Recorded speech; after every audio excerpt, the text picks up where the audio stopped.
Hi there, neighbors. Welcome back to Neighborhood Comics in Savannah, Georgia. We're so happy that you're here and made time to swing by the shop. It's a new comic book day every Wednesday, and thank you for joining us in our continued creator conversation series. Remember, if you don't want to watch the video, you should watch the video, but if you also want to just hear this later, this will come out in our podcast feed. You can find us on all of your favorite podcast network platform feeds. We are Neighborhood Comics Convo. Here at the store, it's a pretty big week for new comics. Lots of good stuff out, lots of new number ones, continuations of really excellent series. So lots to check out. Head to your neighborhood comic store, wherever that happens to be. And remember, just because we're not in your neighborhood, it doesn't mean you can't be your neighborhood shop. You can shop online anytime at neighborhoodcomics.com. Follow us on all the social media platforms at NBRHD Comics. One of my favorite releases of recent memory, I guess maybe one of the books that I have been most looking forward to, maybe that's the best way to say it, since I first heard about it, and I first heard about this book about a year ago, is MPLS Sound. This is a new graphic novel. This focuses on the Minneapolis music scene in the wake of Prince. So it's got some really cool period stuff in it. I love the materials and how the book was put together. But what I love most is that one of our store favorites is the artist on this book, Meredith Laxton. We're going to bring Meredith in right now. You guys are used to this. There's the countdown, the 3, 2, 1.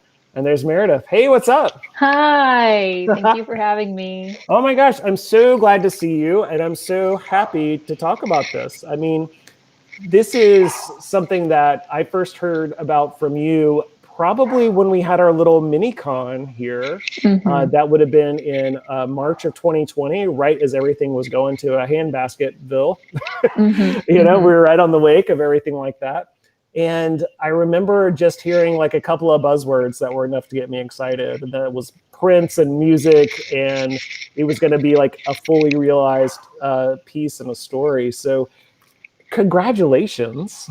Thank you so much. How does it feel after having something that you've been, I'm sure that there's the solitary life of working on stuff and only so much you can share as you're going along with it. But just to have this fully formed book out in the wild today. It kind of doesn't feel real, mostly because the book was actually supposed to be released last year. But because of, the COVID pandemic, everything has just been like pushed back in terms of release dates. So I didn't know if I was ever going to see it, if I'm being honest.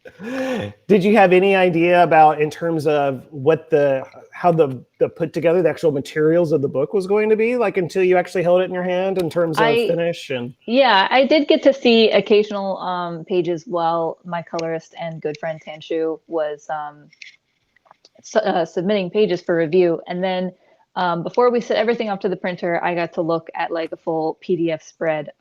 But that's like not the same as holding a physical copy in your hand. So I did see it. I did know, I had an idea of what everything was going to look like. But it definitely makes a difference when it's in print.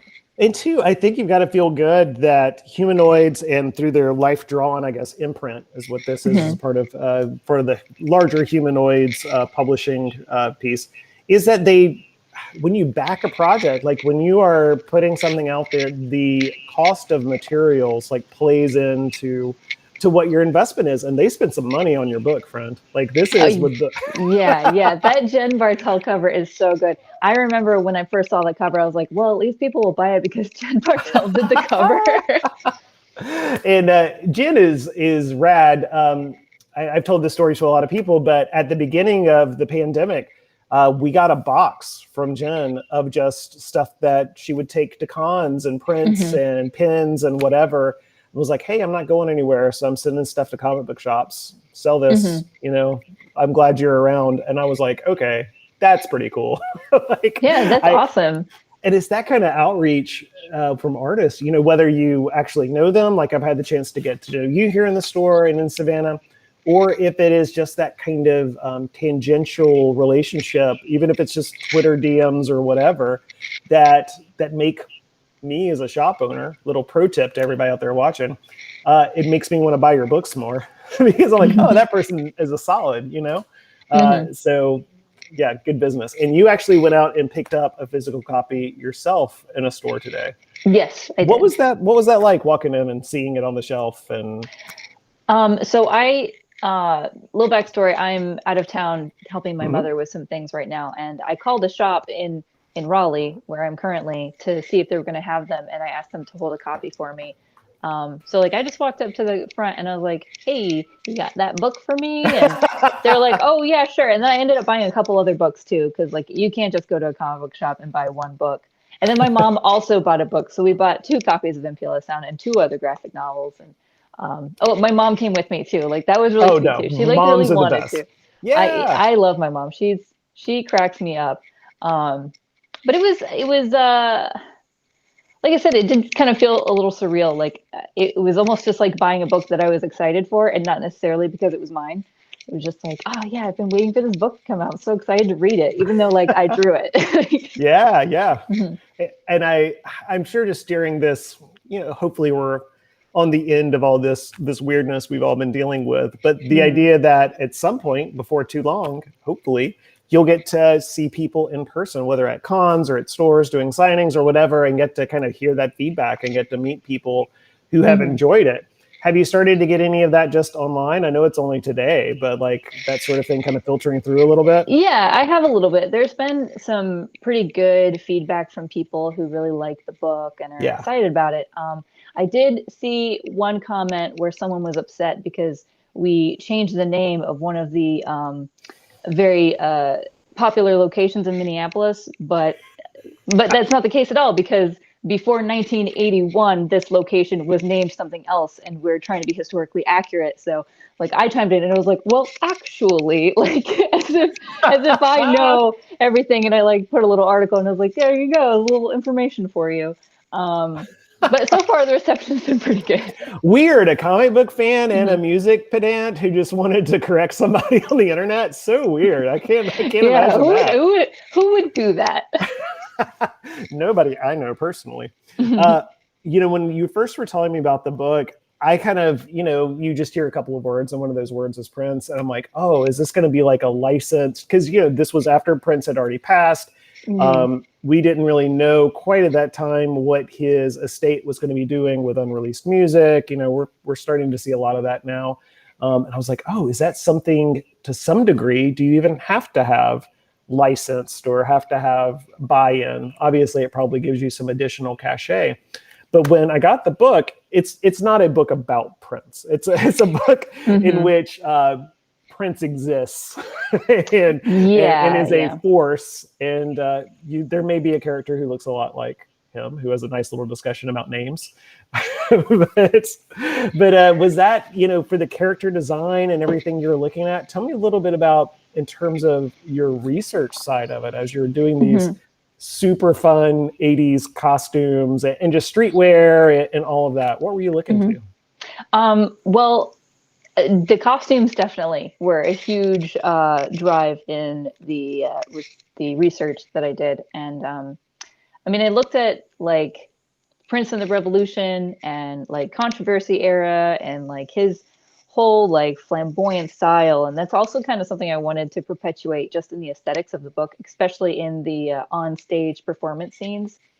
As for like just the casual streetwear, because to me, MPLS Sound takes place kind of in 2 worlds. It's like the very suburban, rural, mundane, normal, and then the like flashy nightlife music scene where it's like completely out of this world. So everyone has like 2 sets of clothes most of the time. Like they're very normal duds versus their like costumes.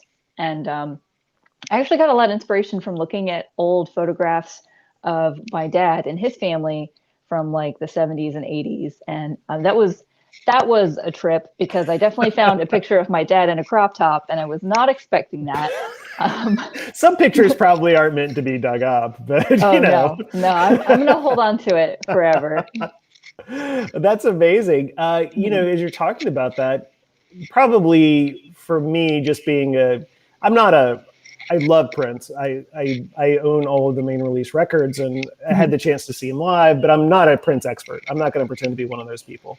But when you're talking about that idea of the mundane and the stage life, I mean, just the thought of Purple Rain, of the movie itself. Did you go back? Have you seen that, or is that something that you even kind of? I saw bits and pieces of it. Yeah. A lot of the research that I was doing, I was watching a lot of music videos just because they're like short and you can consume a lot of them in a short setting. But like, I would love to watch the film like in one sitting, all of it, you know, together instead of just like little clips that have no context. Well, the difference in that really is, from what you described, is Prince wears those outfits home. Yes. Yeah. Absolutely. He lives that lifestyle 24/7. Definitely, as it was portrayed in his pseudo biopic, for sure. The pirate shirts, the ruffly shirts, and the sequins, and the, oh my gosh, I mean, nobody did it like him, of course. And even like with the with like you said, with the Revolution, you've got women who are wearing, or his side projects, your Vanity Sixes and whatnot, that are wearing not very much. And then you've got guys dressed like as a doctor, or you know, like almost like the village people in a way. So yeah, did that give you just like a lot of, how much of the costuming or how much of that feel was scripted versus what you just brought to it? So there is, I don't want to like give away too much, but the premise of the story is that the main character, Teresa Booker, is trying to start a band that could possibly share a stage with Prince, like as his band. And one of the things that the writers really wanted to kind of uncover and talk about is some of the more problematic aspects of Prince, in terms of like how he felt people should be represented and like the image that he wanted portrayed. Specifically, our main character, Teresa Booker, is a darker skinned Black woman, and Prince was definitely he had definitely exhibited a lot of like colorism in terms of like kind of his entourage. And those women also, that he supported, like the ones that did go on to form the girl groups, or even like the people he wrote songs for, like the Bangles or whatnot. And definitely like thinner women, and Teresa is a little bit more full figured. And so not only like physically is she trying to fit into this mold that isn't quite for her, but like there's even a scene, and I think it's printed on the back of the book, the band in all of their very Prince ensemble regalia, and like that is a scene where they're wearing these costumes, and that's the first time they feel like costumes. And I think that is like, it's kind of like my favorite takeaway from the book. It's just like how they kind of evolve into finding out that this is what they got the thing that I want, and it's not really what they want. And it is, I mean, if you just look at it at a glance, it does look like a pastiche of that Revolution era. But then their faces, they're all so kind of dismayed and confused. And like I think that in that one visual, you sum that up really well. Like it's maybe not quite what they thought it was going to be. Yeah. So in a way, there's like a major spoiler on the back cover of the book.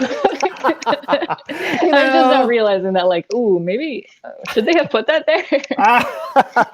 Again, that's just look at the costumes. Or just look at the costumes, and that'll be what it is. It looks nice. Prince. Just say the word Prince, and people are like, oh, yeah. Yeah. Well, I want to turn back the clock a little bit and ask you some questions, or talk to you a little bit about your kind of introduction to the world of comics or cartooning or sequential, or, you know, all the fun kind of stuff that falls in together with that.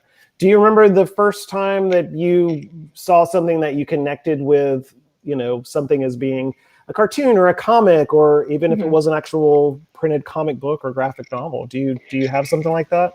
Yeah, I definitely first got my step into comics on graphic novels, and specifically more like graphic memoirs. When I was young, like I loved Persepolis. I loved that book so much. It like really kind of informed like what a comic could be and the kind of stories that it could tell. How did you get hip to that? I mean, you know, if you were, I don't know how old you were when you were that, but was that something that you saw in a store or were gifted? How did that connect to you? Actually, my mom had got it. And I'm not really quite sure why, but my mom is kind of keen to like interesting things like that. So I I don't know. She just had it, and like she like was like, "Oh, hey, you should check out this book that I got. Like, it's pretty cool." And I think like from there, like I just started. I mean, I had read manga and like other comics in the past, but like that was the first time where I was kind of like, "Oh," Yeah. and it like kind of really clicked with me. I was like, "Oh, this is like a very powerful medium. Like, it's not just fun. I love the fun aspect of it, but it can also Yeah. be like very emotional and like emotionally charged and like touch people." And from there, like I read some other books. Like I love Skim from Jillian Tamaki. It's like one of my favorites. I love A Serious Polyp.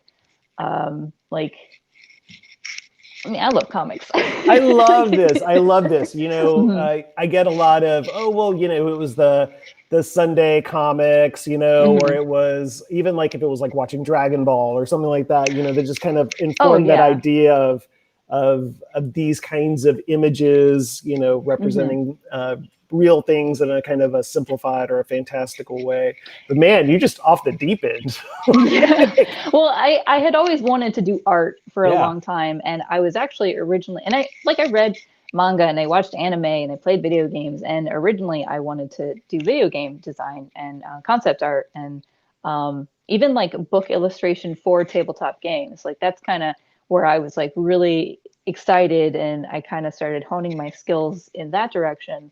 And then I got a job working for a an indie game developer called Puny Human, and I still work with them occasionally. Like they're really good people. I love them, but it just wasn't quite the storytelling that I thought it would be and what I wanted it to be.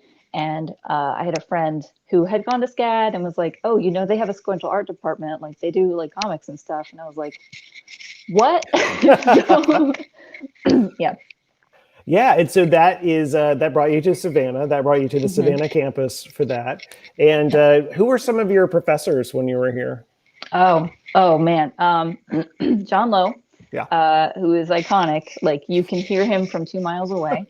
Um, Tom Lyle, who has passed recently, and Yeah. like he was a very close mentor of mine. I actually went to France with him to study abroad, and I was his TA. And oh man, he was great. He's such a sweet guy. Like I love Tom Lyle. Like I think a lot of people may have been rubbed the wrong way by him, but he always meant well. He was just a little awkward.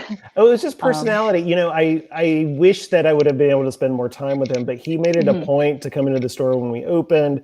When we had mhm. one of our first kind of bigger themed show, he donated a 2-page Spider-Man spread, like, you know, on the wall. I Yeah. mean, and was so thrilled to sign anything you put in front of him Hmm. and critique his own work as well as I'm sure he gave it to students and everything else. And Yeah. I actually was breaking down a collection that we bought yesterday, and right in the middle there were about 20 books in a row that all had Tom covers. Yeah. You know, and Yeah. so you know when you make work like this, you're never really gone. You know, Hmm. Hmm. which is really cool. But yeah, who Yeah. else? Yeah. Yeah. Also, well, also before I go on, Oh yeah. Tom is the person who introduced me to Fabrice, who was the original editor for MPLS Sound and Oh the brainchild originator. So in a way, he got me this gig, which is wow. pretty cool. Yeah. Yeah. Um, yeah, yeah. But I've also, I've had classes with Rashad. I've had a lot of classes with Rashad, actually. I like him. He's cool. What a blast. Um, Yeah. yeah. Robert Atkins, who is so knowledgeable. John Larison, Duncan, Mark Neese. It was just all of them. I love it. I'm just getting you to I'm kidding. literally name the entire I could, sequential yeah, staff, just like or name them somebody's gonna all. be like, Meredith forgot me. This is all what it is. Oh. This is me just leading you down that road, Oh so, no. so I Oh, can lord it over somebody at least. I don't like that. I'm just teasing you. I'm just teasing you. So a lot of the current crop were there. Hmm. I didn't realize what how much time had passed between that and now. So not a whole lot. Hmm. Yeah. Hmm. Yeah, yeah, And you yeah, decided to stick around Savannah after you got done with yeah. school. And what decided to make you stick around?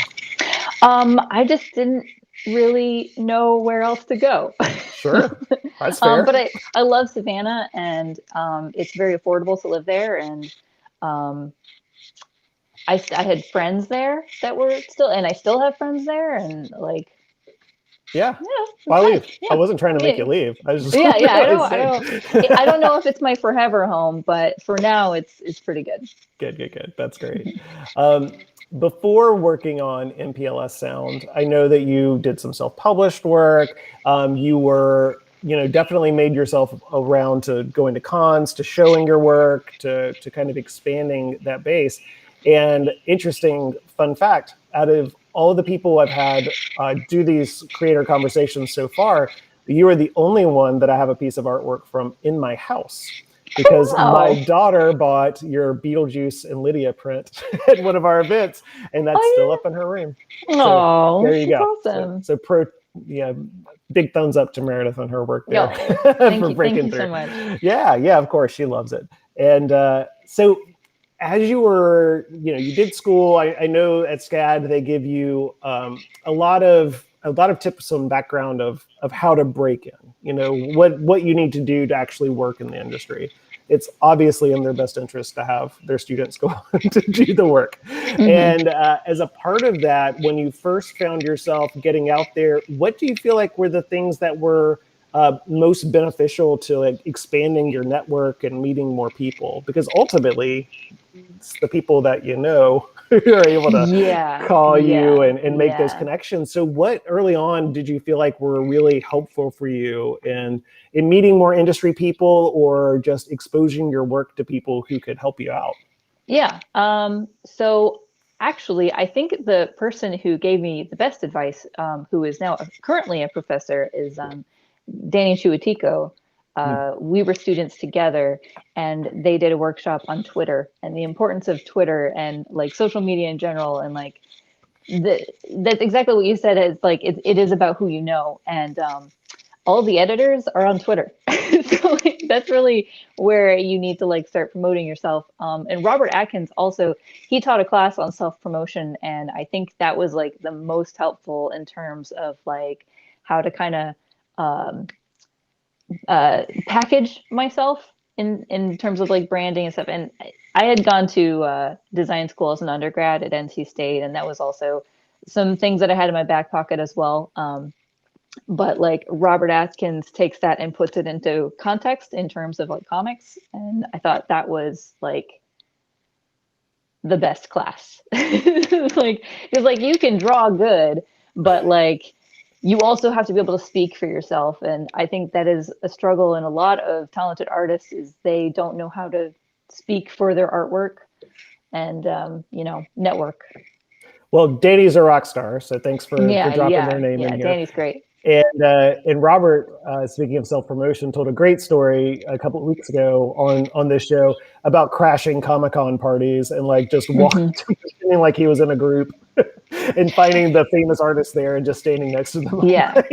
I would great. also say, like, if you can make friends with someone who is already like, kind of in the industry, and then just follow them around. They're Like gonna the meet first people, time, and the first time I went to Emerald City, I went with my friend Corinne Howell, who, she does shadow Corinne's service great. right now, and yeah, she's amazing. But like, I just kind of awkwardly like followed her around, and she would like go up and talk to people, and then she'd be like, "Oh, by the way, this is my friend Meredith," and I'd be like, "Hi."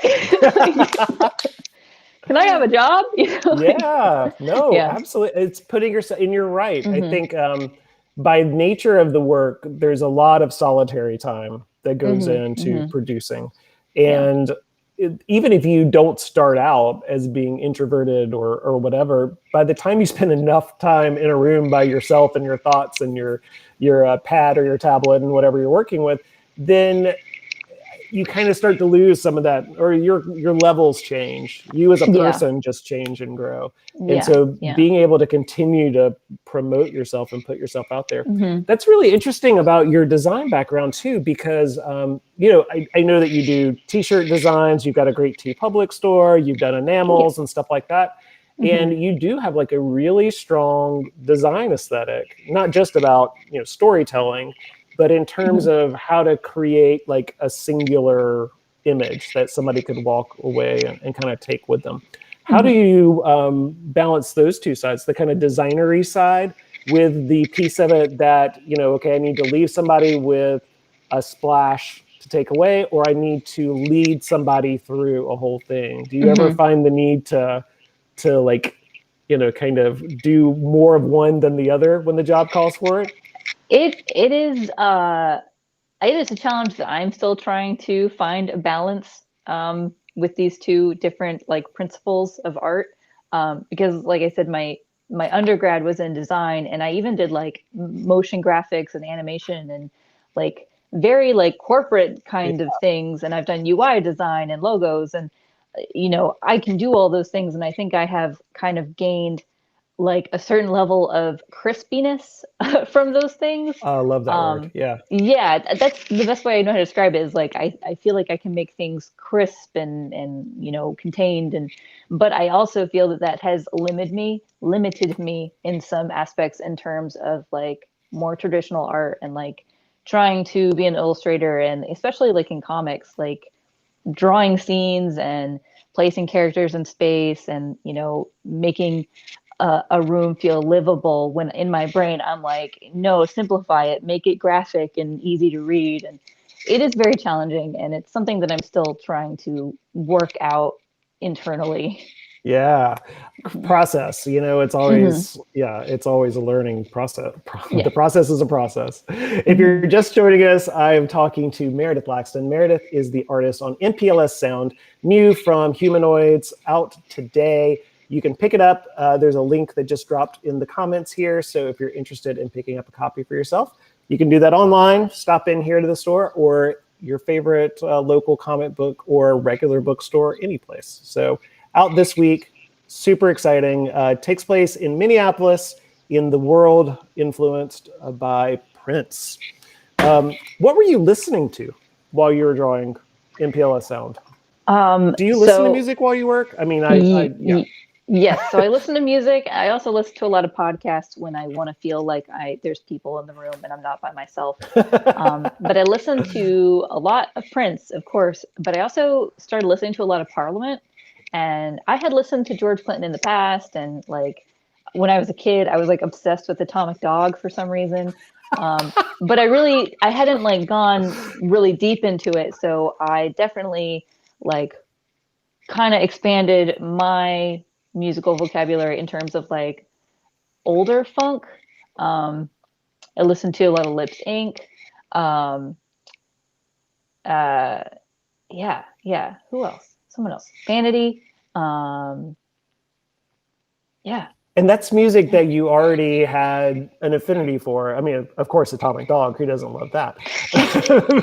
but so that wasn't like out of your wheelhouse of music that you would normally, I mean, or obviously this, I guess, encouraged you to maybe dig a little deeper or listen to a little bit more. Yeah. It was definitely music that I enjoyed. I just like had only scratched the surface of. Yeah. And so I definitely wanted to get more into it, and especially because like Star Child, the name of the band that Teresa starts in MPLS Sound, is like inspired from Parliament. They talk about Star Child and the mothership connection and all that stuff. So, which is totally wild. I don't know if you've gone down a Parliament YouTube rabbit hole anytime, but wow, the makeshift spaceship they would bring on the stage. Yeah. It's a lot. I've gotten to see George Clinton once, and in a venue that was far too small. It was just constant fire hazard everywhere you turned around. Yeah, absolutely. But if you're not having fun, it's not rock and roll, I guess. Yeah. So with the book, as you're looking to put it all together, and when did you complete your principal work on it? How long ago? What has the break been between when you turned in your last pages until now? Yeah, it was almost about a year ago. A full year. Wow. Yeah, because like I finished it in 2020, but like everything just got so delayed and pushed back because of COVID. So like I've been done for a while. That's why it feels so unreal that it's here, because I really genuinely like kind of forgot like, that it actually happened. Yeah, and then like suddenly it's like, oh wait, oh my gosh, it's happening. Like it's time to do all this PR and like tweet about it, and it's like is this really happening? Like, am I dreaming? Well, how is that side of it for you? Do you find it easy to talk about your own work in this kind of situation where it's out and it's a finished thing? Is it easier? Or, I mean, I guess with some projects, you probably can't talk a whole lot about them while you're working on them. Yeah. I mean, I'm currently working on a project that I can't really talk about, but I want to, because I love to talk about what I'm doing. Yeah. It actually has been fun. Like, because it's been so long since I finished the book, I kind of have to like rewind my brain a little bit and be like, okay, what was I thinking when I did this, and like, where did these inspirations come from? Because like, I can't really remember. It's been a while. You're not that person anymore. Yeah, a lot has happened in the last year. I am 100% a completely different person from the beginning of 2020. Yeah, I think we all are to some degree, for sure. Yeah. And so, I mean, that is interesting that as you were looking at it, are you the kind of person who can look at your art, especially now that there's some time with it, that you can look at it kind of objectively and appreciate it for the time? Or are you the kind of person who's like, oh man, if I were to draw that today? Yeah. I was looking at the book and all I could see was like, oh my God, why did I draw? Like, I could do this so much better now. Like, I'm so embarrassed that people are, oh no, like, but I am proud that I did it, because like it really was just a huge undertaking. Like, drawing a graphic novel is definitely a marathon, and like, I did the best that I could at the time, and like, that, I think, if I keep in perspective, if I remember that, like, it feels good. Oh my gosh, you should, to think about the number of people who, have never gotten an opportunity like this. And not only did you do it, I mean, like you said, this isn't putting out a serialized 22 issue book over the course of a year. This is a lot. And that takes us to our first question. This is from Maurice. Maurice wants to know, once you've nailed down the look that everyone is going for, so once your kind of style guide is pegged for the book and everything like that, how long does a project like this take you? So, and again, this is a full Mama Jama graphic novel. This is pages. This is what, 118, something like that? Yeah, it's 116, I think. Yeah. It takes a very long time, and I can't. So while I was starting this, there was actually a period where we were on hiatus for a long period of time, because like the script needed work, or I was dealing with some family problems, and like, so it is hard for me to say how long this book in particular took. I will say though, I am currently working on a book that I started a month or two ago, and the deadline for it is like October. So to give you a sense for doing a book, a full length graphic novel, like, you're basically working on it for the majority of that year. Yeah, I think that's fair. And like you said, depending on other things that come up, I mean, it's not just about getting basic design approval or layouts or anything because there are all these other things that can end up happening that have nothing to do with you. Yes, because there's multiple hands in the pot. There's like, writers and colorists and editors, and like, everyone has their own life too, and it's possible that like anything could happen at any time. So for the most part, I think people are very,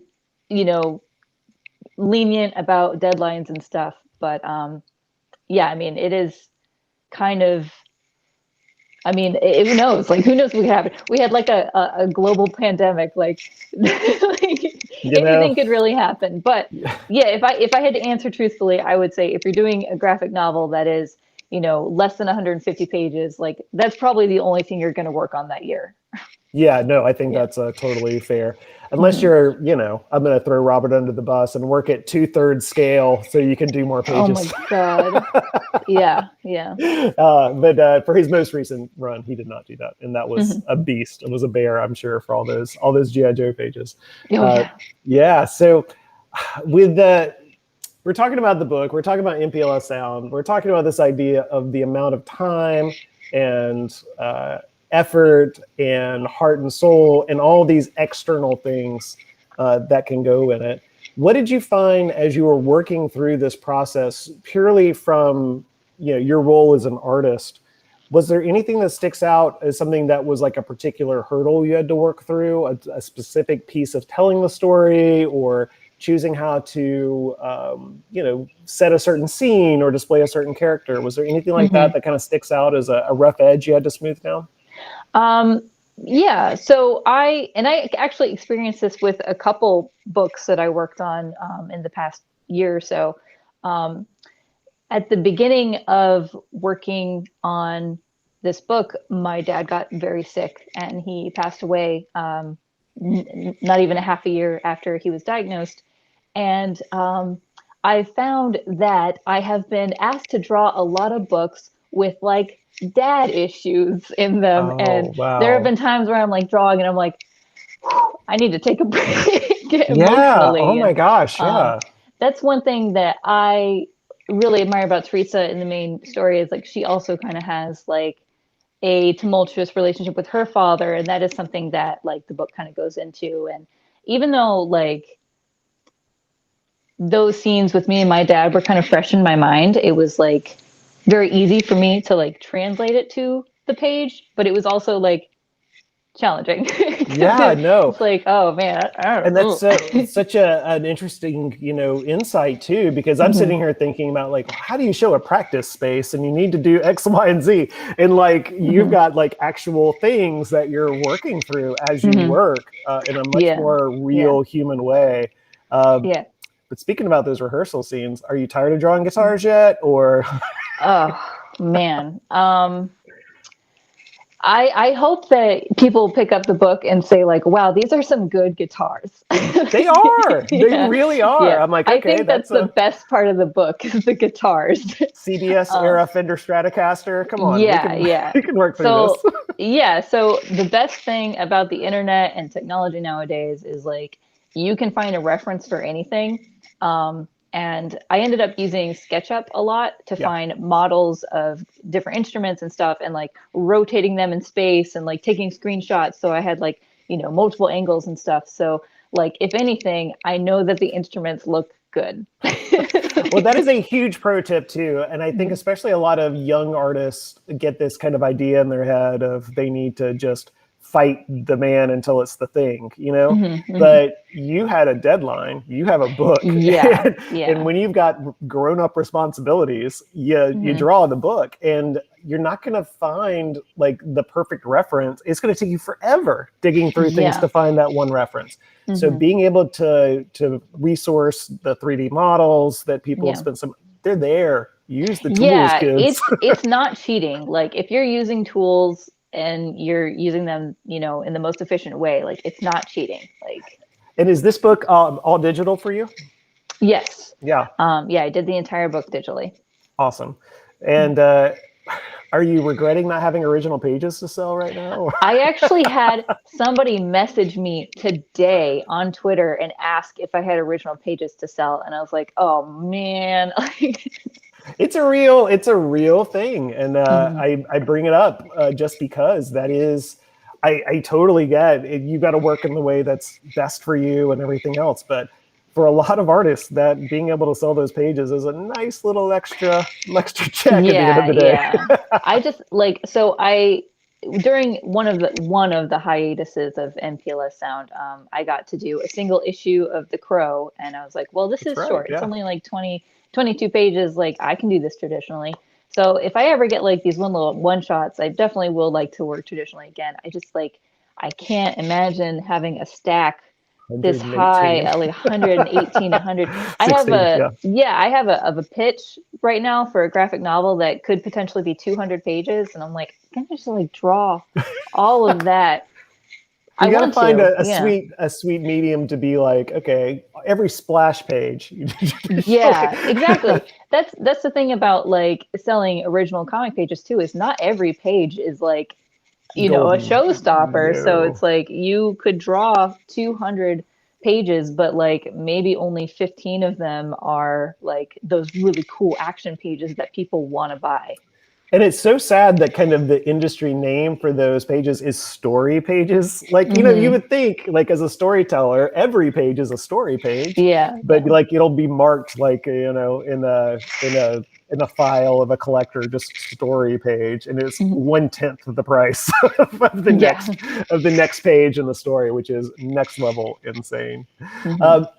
I would love to know what you are actively out and enjoying right now, whether in current comics, if you've gone back and revisited anything, or even outside of the world of comics. I think we're all nesting a lot right now and like taking in all kinds of different things that are bringing us comfort. So what's bringing you comfort right now? So I buy a lot of comics, but I don't always have time to read a lot of comics. But I did recently get Dryad Volume 1, which I'm really excited Shout out to delve Justin. into. Yeah. Justin, he's so talented. I've also, one of the things that I really wanted to do during quarantine was like support other artists as much as possible. So I have donated to a lot of Kickstarters, and so my email box is just full of like Kickstarter updates and like of comics. Like I backed Beef Bros, which I'm really excited for. I support an artist on Patreon, and he does a comic called, pardon my French, but it's called The Motherfucking Fucker, and it's really cool. It's about wrestling. Like, it's just, I don't know. Are you a wrestling fan, or is this something that you're just like, well, this is entertainment for what it is? A little bit of both. Like when I was little, I watched a lot of wrestling with my dad growing up, and so like there's a certain nostalgia to it. Yeah. I don't really watch it so much anymore, and I wouldn't mind getting into it, but yeah, it was mostly just like the ridiculousness of this concept is so crazy. And then my partner and I recently just read Ultra Mega, which was like so good, just blew my brain. And he also got the Beta Ray Bill book. That was really good. Between those two guys, between Daniel Warren Johnson, who did Murder Falcon, is doing Beta Ray Bill, and James Herron's Ultra Mega, and Brad Moore did the B cover for it. I mean, they're just like, we are in a golden age of like people getting the keys to really cool things who never would have gotten them in the past, and it's spoiled with stuff like that.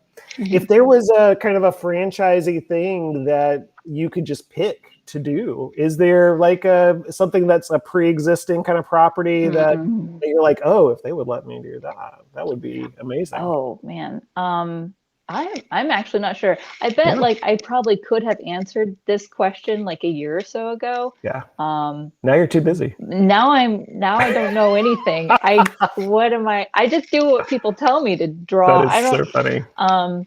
I am currently working on a graphic novel adaptation of a YA horror story. Oh, cool.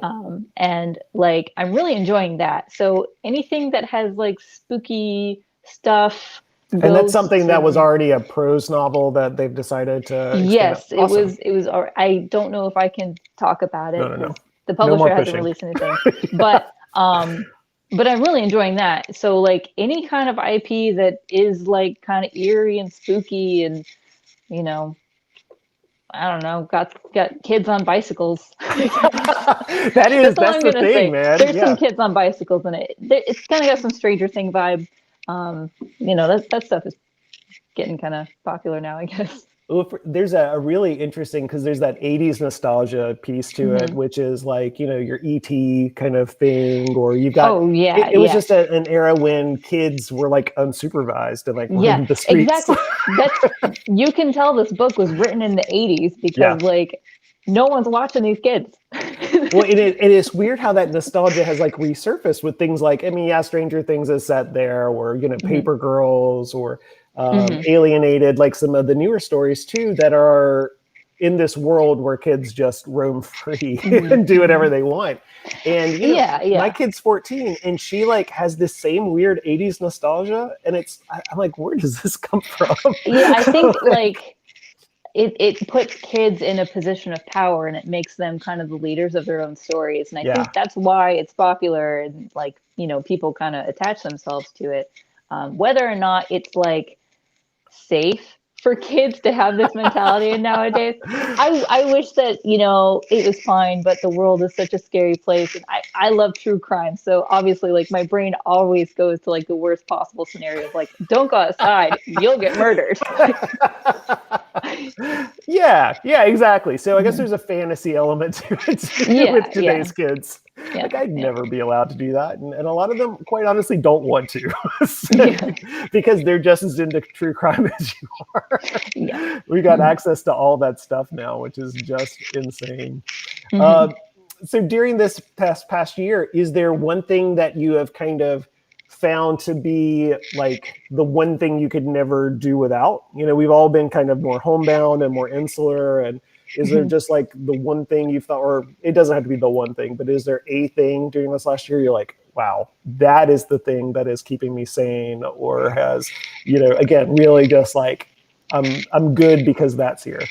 Yeah, I guess I have like I've always been someone who's like very attached to my routine, and I think that has only just become like more like hardened by the quarantine. And I mean, like I worked from home even before, so it Oh, wasn't like my life changed significantly.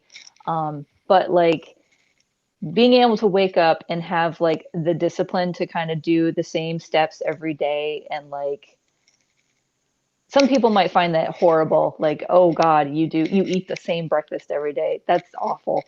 But like I find a lot of peace in it, and it does kind of keep me on track every day when I'm like starting to feel like, oh, I'm unmotivated. I don't know if I can really do it today. And then I'm like, well, okay, step one, like let's have some coffee. And then step two, let's do a workout. And step three, we're gonna clean the kitchen. And that to me has been like so important to my sanity and my mental health and the cleanliness of my apartment, and like just staying like with it is like what is your so you incorporate a workout as a part of your daily routine, or mhm, most days at least. What is mhm. that like for you? I think that's for a lot of people who are sedentary, who draw, who are have office Yeah. jobs. There may be a bigger hurdle to trying to get active and Mhm. do something. What are you able to do and integrate into your day?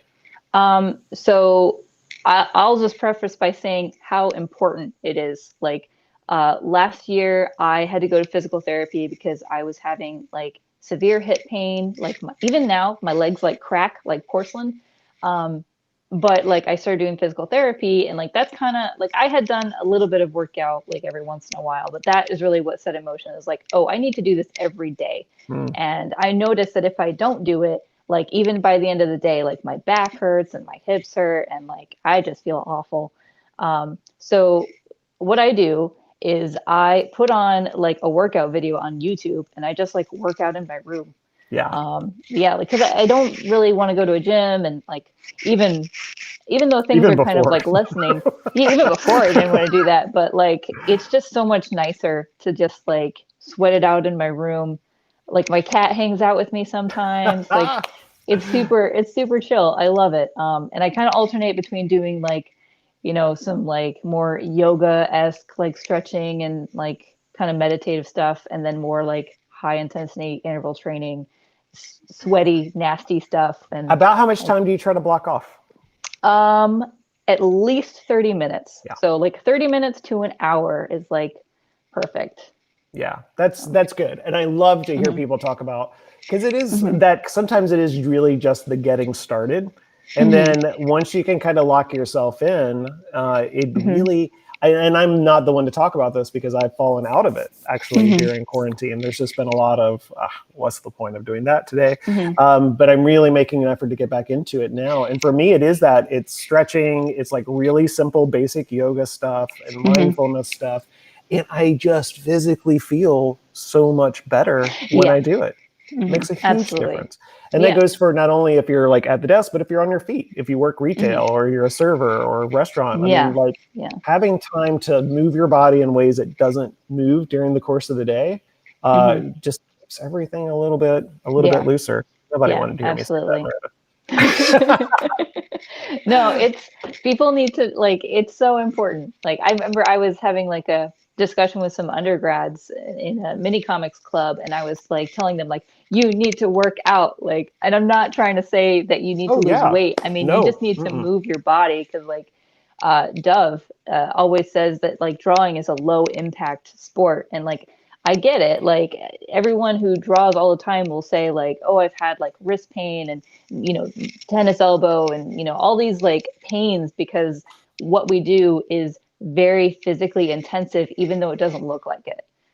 Like a lot of people will be like, you just draw all day, but like I'm literally like in this position for several hours and I don't move and I don't eat. And so yeah, that's another thing. Get up and have a snack and drink some water. And, Yeah, for sure. Give yourself breaks. Yeah. I even got to the point where I have a little app just that runs on my computer that every half hour, it actually has a little screen that comes up that I cannot touch the screen. I can't do anything for 5 minutes. So, Yeah, actually, force yourself. Yeah. Tan, who is the colorist for MPLS Sound, suggested, she sent me this video about like how to like maximize your studying potential, but I kind of use that in the same way as like drawing. It's like you work for an hour and a half and then you take a 30-minute break. And so I would set my timer for an hour and a half and I would work.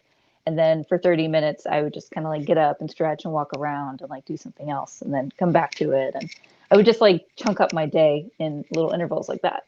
Yeah, for sure. Well, I am so glad that you've been with me. I've missed seeing you in the store. No, I miss you too. I want to remind everybody one more time, MPLS Sound, you can get it right now. It's finally here. It's beautiful. This is a book that is going to look great on your bookshelf.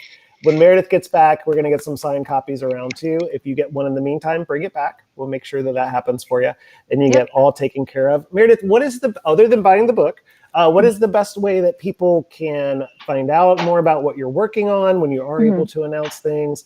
And then, obviously pick up some of your stuff in the meantime. Yeah. So you can find me on Instagram at mayor_det, MER_DET.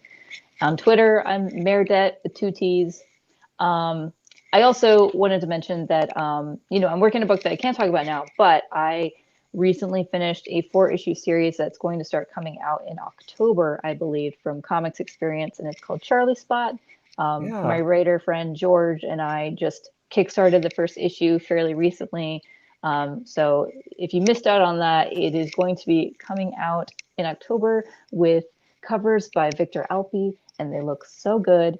And that Victor Alpi, pretty swell.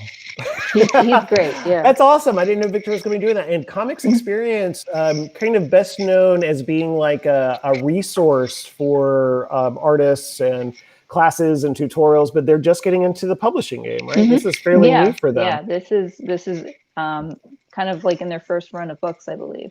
That's so exciting. I didn't know about that. That's awesome. So in October, the world will be so different, and you can come and you can give Meredith a high five from 6 feet away. We'll still make you be 6 feet away from Meredith. To the elbows. Exactly. Thank you so much. Congrats again on the book. It couldn't have happened to a better shop. Thank you for having me on, and I can't wait to see you in person in the store at some point. I know, and we will have you and Victor back on later on to talk about that exciting new project. Thanks for mentioning that. Thank you. Yeah, thank you. Have a great night. Safe travels when you come back to Savannah. Yeah, we'll thank you. Bye. Thanks, everybody, for tuning in tonight, for joining me with Meredith. What a treat. I love this stuff. I'm so excited to dig in deeper to MPLS Sound. Get it now at your local comic shop. Get it at your local bookstore. Order it from us online. Just get it. Just read it. If you love music, if you love comics, if you love Minneapolis in the 1980s, I think these are all things that we can all agree are great. Pick it up. You can always follow us on social media at NBRHD Comics, Instagram, TikTok. Oh boy, I don't know if you want to follow me there or not, but it exists.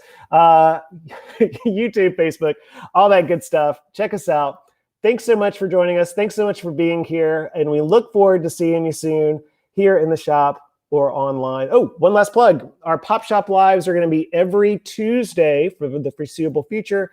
popshop.live/NBRHD Comics. Follow us on the app or just watch in a web browser. We're slinging some cool stuff that you won't normally see in the store. Thanks, guys. Have a great night.